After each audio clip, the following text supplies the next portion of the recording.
Welcome to Faith Talk with Val and Sony. We are a Bible-based podcast where we talk about real life, real struggles, and how faith makes all the difference. So I want to start us off today with a joke, and maybe you can guess what today's topic is after this joke. Just a heads up, it's a very cheesy, very dad kind of joke, but just roll with it. I thought it was hilarious. It is hilarious. She tested it on me before this, and I was like, that's really funny. Okay, well now there's high expectations, but here it goes. Okay, this is the story of money and how money always ends up back at the treasury.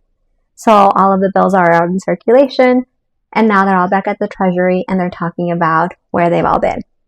And so the $100 bill is like, I've traveled the world. I've been in luxury airport lounges. I've done so many wonderful things and seen so many wonderful things. The $50 bill is like, I go to a lot of fancy restaurants and I see a lot of fancy people and we do a lot of fancy things. The $20 bill is like, well, I enjoy entertainment, so I go to the movies and theme parks and all of these fun things. Just entertainment is my thing. And then the $10 bill is like, well, I go to coffee shops, pastry shops, I try all of the sweet treats. And then the $5 bill is like, kids love me. I go with them to the school cafeteria and we buy all the lunches and get all the snacks. And the $1 bill is looking at all of them like, wow, I've never heard of those places. Well, where do you go? Oh, I only go to church. Oh my gosh, it's so bad, but it's so funny. It's cringe. The first time I heard it, it was like it was a pastor at a church like years ago. But when we were prepping for this, I was reminded of it, and I'm like, I have to share this because I thought it was hilarious. It's hilarious. It's just kind of cringy, but it's very cringy, but it's kind of sad too. But I've only ever been to church. So, on that note, you can probably guess what today's episode is about. It is about tithing. However, we do want to preface that you can sit back and relax. We are not asking you at the end of the episode for anything. We're not saying go donate here, go donate there. That is not the purpose of this episode. So you can take a breath, relax, and just take it in. I think it's a really good message, and hopefully you guys will enjoy it and see the blessing of being able to tithe and doing it from the heart. I absolutely love that, because I think a lot of times when we hear tithing, we hear like a specific percentage amount, or we hear like different things tied to it, that it could leave you in a place where you're just like, I'm not in a position to do that, or feelings of like incompetence, or maybe shame, because then you hear this and you're like, wow, I don't do that. Yeah. And I think that's never the point. Granted, it is Old Testament. We are living in the New Testament now. And one of the big transitions we see is heart posture. Yeah. I want to read a verse because I think it's really relevant to this and how tithing can actually help us. It gives us more than we're actually giving, if that makes sense. So it's 1 Timothy 6:10. It says, for the love of money is the root of all evil. And the reason I love this verse is because it's not saying money is the root of all evil. It's saying the love of money is the root of all evil. I do believe that we can use money. We can steward it for great things, to fulfill certain purposes, to empower people, to support the church. But I think the love of it is what kills us a lot of time. The love of it can make us into very, maybe like stingy. I think sometimes stingy, sometimes greedy, sometimes people that we don't want to be with money, where we end up in positions where we 100% know money controls us instead of us controlling the money. Yeah. I can only speak for myself in this, because I think in my life, tithing has helped me be able to control money instead of control me. It wasn't always easy. It's fluctuated throughout my life, but overall I've ended up in a position where I can say I absolutely love that I have the ability to tithe.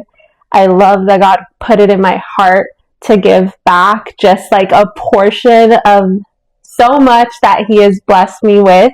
And I think all about this story of Rockefeller when people were asking him about something about money and tithing. And he said this sentiment: I never would have been able to tithe on my first $1 million if I had not tithed on my first salary, which was $1.50 per week. Wow. Isn't that insane? That is. And I think when I heard it, there's a couple of different things that ran through my mind. One is he's basically telling us that tithing on $1 million is really, really hard. Yeah. And he would have never been able to do it hadn't he developed that discipline of doing it when he needed to be a good steward of very little. Yeah. And it reminds me of that one verse in the Bible where it's like, he that is a good steward of very little will be a good steward of much. Yeah. And then that also reminds me of 2 Corinthians 9:7. And that verse says, give what comes from the heart. In other words, your heart posture matters. And it ends with, God loves a cheerful giver. So I think the main takeaway from this whole episode is that right there. When you give what comes from the heart, and give with a cheerful heart. Let me give you a little bit of a background for those of you who are maybe not familiar with tithing too much. So the word tithe means a tenth. And Val mentioned this earlier. Tithing was essentially the 1/10 part was from the Old Testament. So in the Old Testament, a tithe was 10% of agricultural produce or livestock given under the law of Moses. But then in New Testament, that's where Jesus says, for instance, that 2 Corinthians 9:7 verse that I just read. And then we also have Leviticus 27:30. A tithe of everything belongs to God. And then Numbers 18-21. Tithes were given to the Levites for their service. Deuteronomy 14:22-29 describes uses of the tithe, including festivals and care for the poor.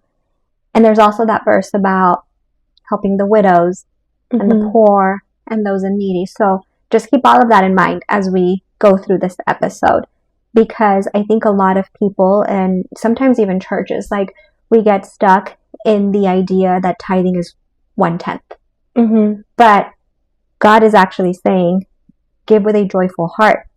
If it brings you joy to give 1/10, give 1/10. Maybe it's 50%. Maybe it's 5%. But the heart posture is what matters. Hopefully by the end of the episode, it's a conversation that you can have with God and determine what kind of blessing you want to steward.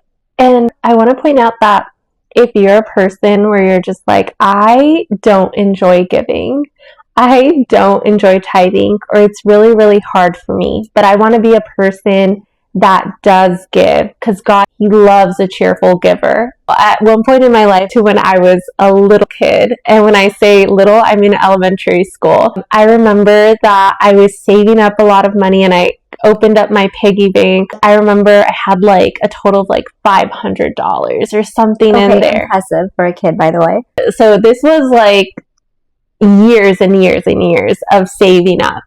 But when I got really full, I was able to like crack it, and I was so excited. We counted.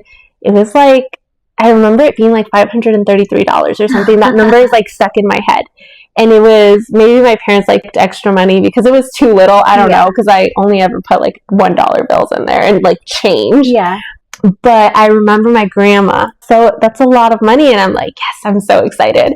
And then she's like, what are you going to tithe to God? I am so grateful that she said that. I associate tithing to be like a grown-up thing, not a child thing. And she's like, well, God expects us to tithe. And granted, she did instill in that moment as I was growing up, it's something that should be done, and it honors God. Because she was trying to teach me and like show me the way, and it came out to like I had to tithe like $53. And I remember that was like a lot for me. I was just like, but that's so much money. I don't know if I could do it. And I was like, God, being honest, do you even want the money? Because I'm not cheerful at it right now. now, so it's gonna rot, so why not rot in my pocket? Like, this is the thoughts that were going through my head. But then I remember thinking, like, I'm gonna pray to God and like tell him what's on my heart, and I'm just gonna be like, God, I'm not a cheerful giver right now, but I also don't want that money to go to waste. So when I give it, I'm telling you, despite how I feel, I'm a cheerful giver, and I want you to accept this money because I like worked hard for it, you know, like I really want to. And if I'm not a cheerful giver to where the point the money is not acceptable, I pray that you make me a cheerful giver because I want the money to be acceptable. Yeah. And, you know, God listens to your prayers. And flash forward, like today, when I give, I'm a cheerful giver. And I'm just like, maybe it was the prayers when I was little. They like helped me. And so it got me thinking, if anyone out there struggles, I'm sure not all of you are as bad as I am. But you're like, no, Valerie, like, we love giving. You're weird. You can also pray to God, make me a cheerful giver. It's so interesting that you say that because I remember being a kid and we would go to church and my mom, I don't know, I guess she could have given it to us in advance, but like she would give us money to put in the little basket they would pass around. Yeah. And it wasn't even an option, like you're putting the whole thing in. Like here's $1, here's $5, the whole thing's going in the bag. But I don't think we even understood at that age, like this was elementary. Mm-hmm. I don't think there was much logic behind it other than this is the money that we're tithing. Mm-hmm. And that's what she gave me to give, so that's what I'm giving. Mm-hmm. But it's funny because growing up, I've talked about this before, like we were not financially rich or anything like that. So I've always had the mentality, like, I came from very little. Like, what's the big deal? We can always come back up. Like, it's fine. So I've never had a fear of money in the sense of, like, is tomorrow going to work out? Because it's always worked out. Mm-hmm. And I've always had enough for the day, each day. Mm-hmm. So there's never been that fear. And every now and then when there's, like, a little bit of, like, concern, mm-hmm. God shows up. This whole episode is going to be like God showing up for me because I have, what is that saying? Like, what you fear the most is where you trust God the least. Yes. Yes. I am here, my testimony, I have no fear of money. Like, I am so very blessed. And like, when you look back at my life, I feel like people would be like, wow, you are so very blessed. And not just financially, but like in general, in the sense that God always provides every day for that day. And I've been in situations, like for instance, I moved out, I think I was at 18, and my parents had already moved to this state. So I was out in California with a roommate, and I don't know, I think we had like some unexpected bills or expenses that specific month. I remember like being on the last $20 or something, and that was enough for gas maybe, but then not enough for groceries. Mm-hmm. But we were going to make it work. And at the time, I was a bank teller. And one of our customers owned a grocery store down the street. Randomly, the week that we need funds for groceries, this guy comes in and gives gift cards to all of the employees to his grocery store. Wow. Like $50 gift cards. And there was a handful of us that were in college, and the rest of them were like adults, married, you know, adults. Yeah. And so I did not share with anyone that I didn't have grocery money. Like, that was between me and my roommate. We were going to figure out. She was going to figure out. I was going to figure it out together. We were going to eat somehow. But it was so funny because the other quote unquote adults that work there, they were like, well, we don't need this. That's so kind of you. So what did they do? They donated their gift cards to the rest of us who were college students who needed money. God. So I think I don't remember, but it was either $100 or $200 worth of grocery gift cards for the week. So good. Like, talk about God showing up. I didn't have to do anything. I just showed up to work, and this guy came in, and he was like, here's groceries for free. So I just thought that was amazing, and I always remember that story. When you give with a cheerful heart, God continues to bless you. Mm-hmm. My grandma, for instance, I was telling you this earlier, we used to have this like running joke where whenever I would send money to her, she'd call me and, you know, bless me and thank me and, you know, may God continue to bless you so you can continue to bless me. I love when people do something like that. Bold, They're like witty. Yeah, so witty. But I love that about her. She was like, may Mhm. God continue to bless you so you can continue to bless me. And that reminds me always of the parable of the bags of gold. So this is Matthew 25, starting at verse 14. And it says, again, it will be like a man going on a journey who called his servants and entrusted his wealth to them. To one he gave 5 bags of gold, to another 2 bags, and to another 1 bag, each according to his ability. Pause. Each according to his ability. So this wealthy man knew the capability of each of those 3 men. He gave them according to what he knew them capable of. Put that into perspective. God gives you what he knows you can be responsible for stewarding. So if you're able to steward a little, he can trust you with a lot. So just keep that in the back of your mind. And so the man goes off. He comes back. I'm going to skip ahead a bit. And the man who had received 5 bags of gold brought him an additional 5 bags and said, Master, you entrusted me with 5 bags of gold. See, I have gained 5 more. His master replied, well done, good and faithful servant. The next man, so I'm skipping ahead, the man with 2 bags of gold also came. And finally, the last man, I'm just going to summarize it, the last man was afraid. So he buried the funds. He didn't want to lose the funds for his master, and he was afraid to do anything with the funds. So he buried them, and when the master came back, he dug it up. Here's your bag. Not a penny's missing. Here's your bag. Which sounds responsible, but look at what happened. So the master replies in verse 26, you wicked, lazy servant. You knew that I harvest where I have not sown and gather where I have not scattered seed. Well then, you should have put my money in deposit with the bankers so that when I return, I would have received at least my money back with interest. That just makes me think of our fear behind giving. And when you think about how you budget your income, I can probably say that the majority of people who are not comfortable with tithing will spread out their paycheck in the wrong way. And let me give you perspective on quote unquote the right way. And this was a sermon also on tithing that I heard a few years back. And he gave the example of your paycheck coming into your bank account. So whenever you receive that paycheck, taxes have already been removed for most of us. And so what's left? That amount should be split in this way. And that sermon went into why, but I'll give you the sum of it. First fruit, consider that. First fruits go to God. So that's the amount you're tithing. The amount that you're tithing is the amount that you're trusting God to bless others with. He's blessed you so that you can be a good steward with those funds. And ultimately, remember that our role is to make sure that everybody knows His word. So when you're tithing to the church, when you're tithing to the poor, when you're tithing to the needy, you're doing it with God at the core of it, with God at the center of your cheerful heart, knowing that those funds are going to a good cause. Second portion of your funds, savings. Be a good steward of your money. Save for a rainy day. Save for emergencies, a sick day. Save.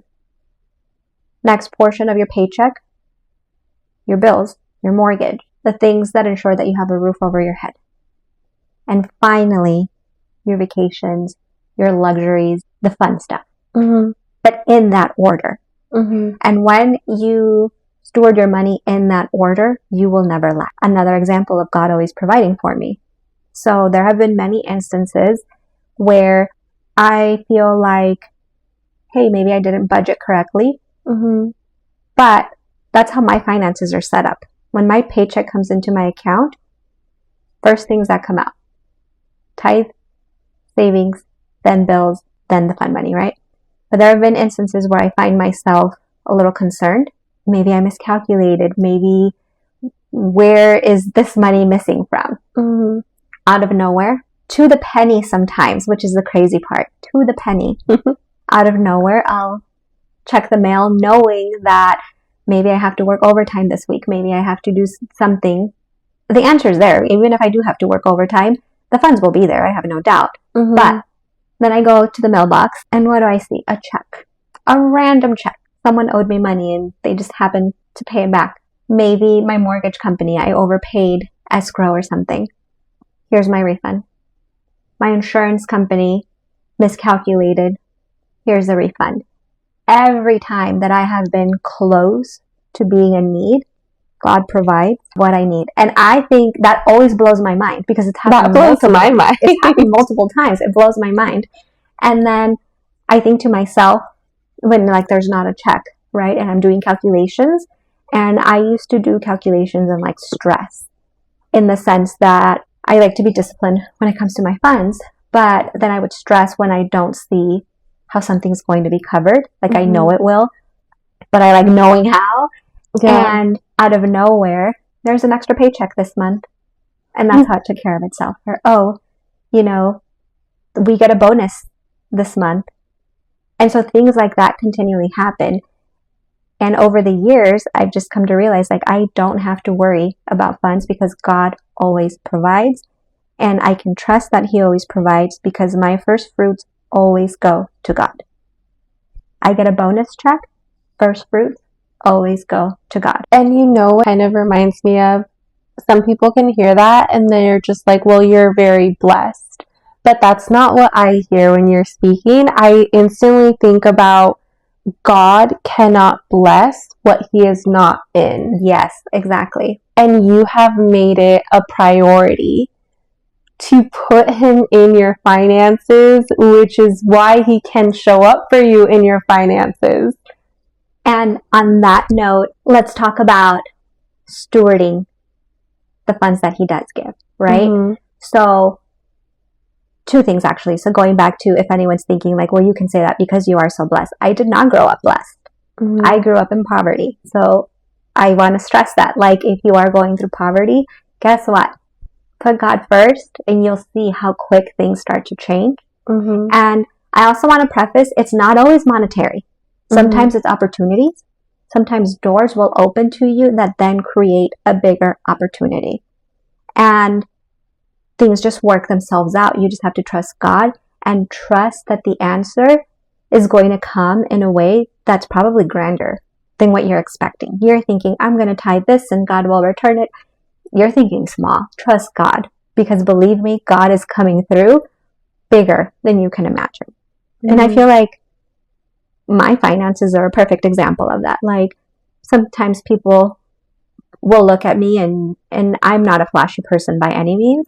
And like you'd never know the types of blessings. And I'm not just saying financially, but like the types of blessings that God has provided for me. And I had the realization one day because I used to say, oh, my hard work, or, oh, I sacrificed this so that can happen. No, it was God. Mm-hmm. Every single success, every single opportunity, every door that's opened, it has been God with me the entire time. And I think that's why I don't have a fear of money. And if I were to lose it all, this is scary for some to hear, but I say this with confidence, God will provide. Mm-hmm. There's no need to fear because God will provide what you need for that day in that day. What's that saying? Like if God provides for the birds, won't He provide more for you who are more valuable? Yes. Speaking about God providing, even like when you're in need, then the story of the widow comes to mind. That one is in Mark 12, verses 41 through 44. And Jesus sat over against the treasury and beheld how the people cast money into the treasury. And many that were rich cast in much. And there came a certain poor widow, and she threw in 2 mites, that was the currency of that time, which make a farthing. And He called unto Him His disciples, and said unto them, Verily I say unto you, that this poor widow has cast more in than all that have cast into the treasury. For all they did cast was in their abundance, but she did cast all that she had, even all her living. I love this story because it really takes away the shame aspect of giving Mm-hmm. and feeling like you're giving too little or not enough, because that's a very private thing between you and God. Only you and God know your finances, if you allow Him into your finances, of course.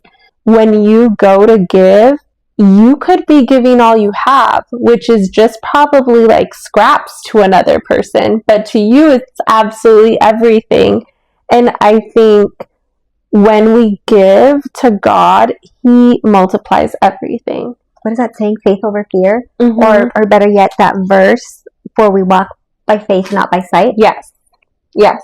So you're giving with faith without knowing how or what God is going to do. You're having faith that He's going to provide, but you're still doing it with a cheerful heart, blessing His kingdom.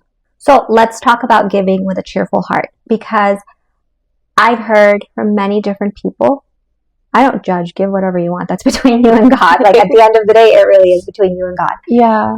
But I have heard a lot of people say, well, I'm not giving to the church because if it's supposed to be from the heart, I'm going to give to whatever charity I want to. Cool, then do it. Actually give though to the charity, because if that's what's in your heart, then it's going to bless whomever you give it to, so do it. Going back to that verse, what was it? Numbers 18-21. Tithes were given to the Levites for their service. Mm-hmm. That makes me think of the church when I see that verse, because the church does do a lot for communities, and they do a lot for global awareness. And for instance, like I tithe to 2 churches. I could give 100% of what I tithe to the church that I'm not talking amounts, guys. I'm literally just saying, like, whatever I do give, I split between 2 churches, because my local church, ideally, I'd probably be giving them 100% of it, and they do a lot for expansion in our community. They help in so many different ways. But the other church that I tithe to, they do global impact. And that's very important to me, because the Bible says we should be evangelizing until the very last person in the world knows about Jesus, knows about God. And so for me, the other church that does so much extra work with global awareness is meaningful. So when God gives you blessings to bless others, steward it well. And I feel like a lot of times we get stuck on 10% and 10% to one place. While I do agree that you should be helping your local church, because they are probably a huge blessing in your life. So I do think that in order for that blessing to continue, they have to be able to keep the doors open. So I do think we should be tithing to our local church. But in addition to that, going back to giving with a cheerful heart in the New Testament, not necessarily just a percentage, right? Like, don't get stuck on the percentage amounts, but more so stewarding or allocating. That's the word I'm looking for. Allocating what you're tithing to what truly is meaningful, that's going to bring cheer to your heart. Sometimes we see someone in need, and I consider that a tithe. If I see someone in need and I can help, well, that's what the funds are for. That's what my blessings are for. So I'll help. But then you hear some people say, well, I'm not helping that person because they're going to use the funds for this, or they're going to give the funds to that person, or all of that. But then it makes me think you're micromanaging the blessing. Your job was to give it to whomever with a cheerful heart. And then that's it. That's the end of your rope. The rest, you're leaving it in God's hands. Because you don't know how God's going to use that blessing to change something, to impact someone. And I feel like we need to let go of expectation. I do think you need to be smart. So I'm trying to pick my words wisely, because I'm not saying give your money out to someone who's going to spend it on drugs. That's not what I'm saying. But what I am saying is, if God is calling you to help a specific organization, a specific person, a specific church, don't give begrudgingly. Give with an open heart. Give knowing that God is going to turn around and use that for His glory. And if you need to give strategically, that's okay too. Like, I think about the times when people randomly come asking for money. Like, you could be in your car and they're like, I need money for food, but you kind of know they're not really going to do food. So you're just like, there's a McDonald's right here. I can like buy you food. And they're like, oh, never mind. You also have to, like how you were saying, be strategic. You can also, instead of giving money, offer food, services, or whatever. Yeah. And then that most of the time reveals intention. I don't know how many times, like, I think of like my dad, who he never gives like homeless people on the street money, but he'll say like, there's a Filiberto's right here, there's a food place, I can go in there and grab you a meal. And a lot of times, like if they're really in need and they're not lying, like they'll say like, yes, get me the burger, get me whatever. And sometimes they're like, no, I want cash. Then you kind of know, you know what they're going to use it for. You brought up a really good point, and I think about it like sometimes you'll hear like, I don't give to my church because they're not good stewards of the money, or I know how those funds are going to be used. I agree. It is sad when you don't see your funds being used properly, or maybe not in the way that you want them to be used. But I think when you tithe, you're not necessarily tithing to your church, you're tithing to God. Yeah. God called you to do this for Him. We don't tithe because we're thinking about the people, and we're thinking about the flawed decisions that are made in a bureaucratic environment, and how what you wanted to vote for in terms of church expansion did not happen, so you're not okay allocating your funds there. But it's never about you. It's more about God saying like, hey, I called you to do this. You need to trust me. Whether or not they are good stewards, like they have to answer to Him. Yes. Simply, were you a faithful steward of your funds? Did you tithe? Did you not tithe? That's the only thing you're going to get. They're going to get a lot more scrutiny. Yeah. They're going to be like, why were you allocating these funds towards these unnecessary things, Christ related, whatever the case may be. And I feel like just knowing that and having that perspective, it helps free you from being able to give money. Like you can give money freely and saying, you know what?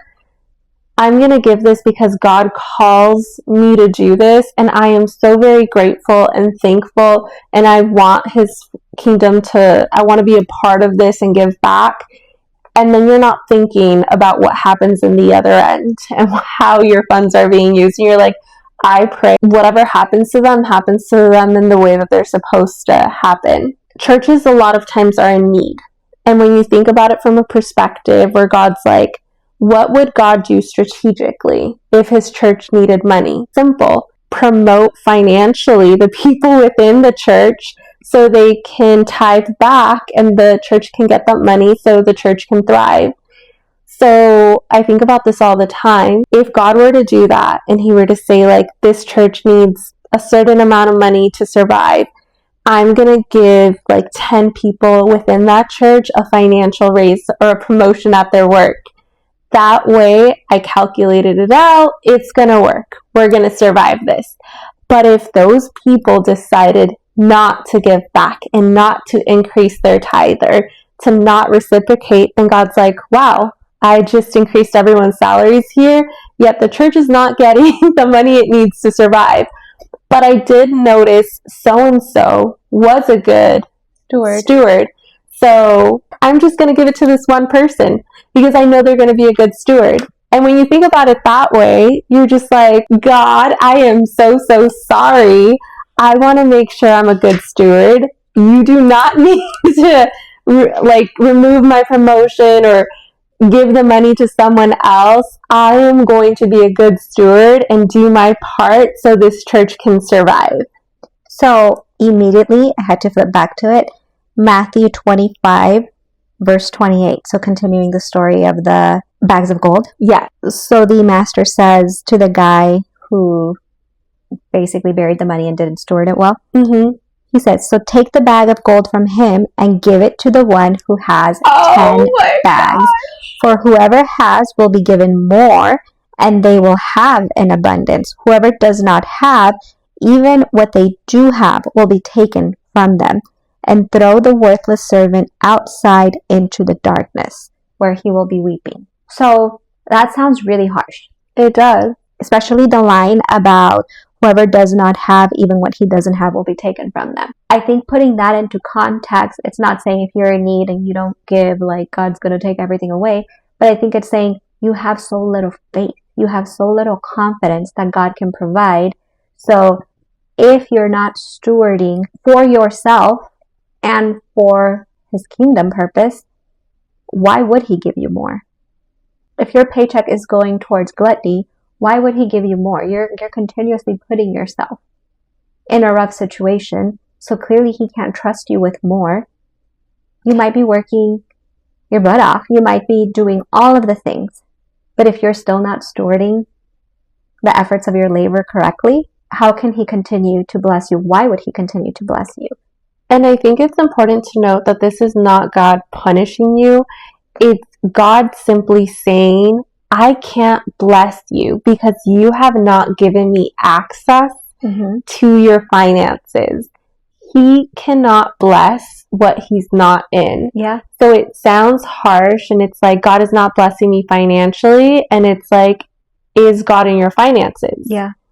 How can God be in your finances? Well, one way that God can be in your finances is if you're tithing. That's you trusting him with the money that he's given you.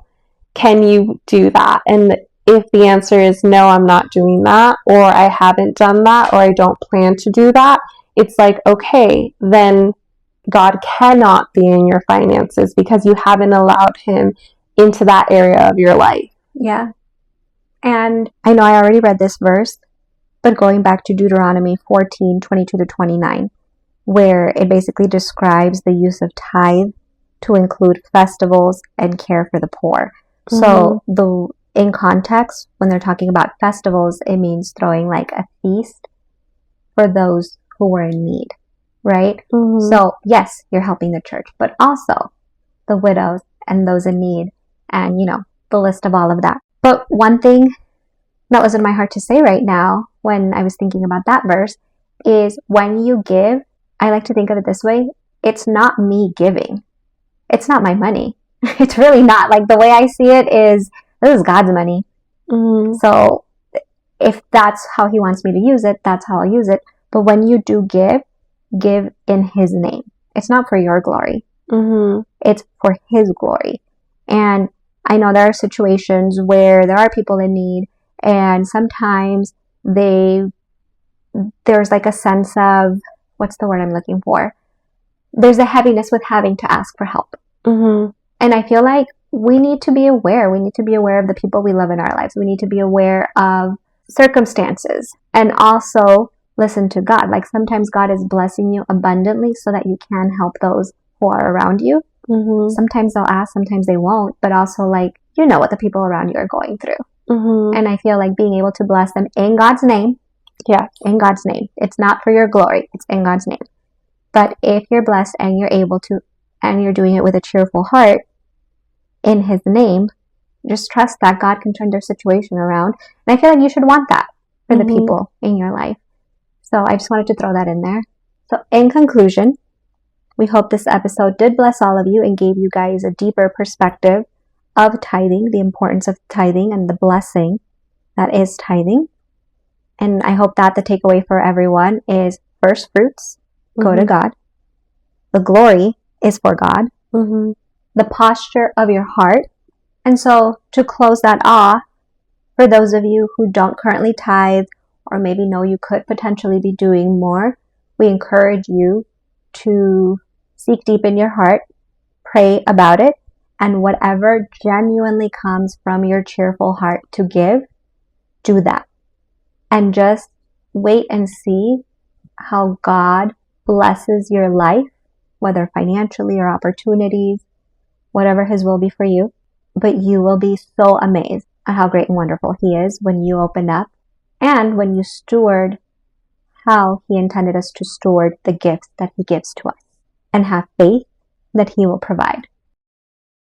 And that wraps up today's episode. And this was Faith Talk with Val and Sony.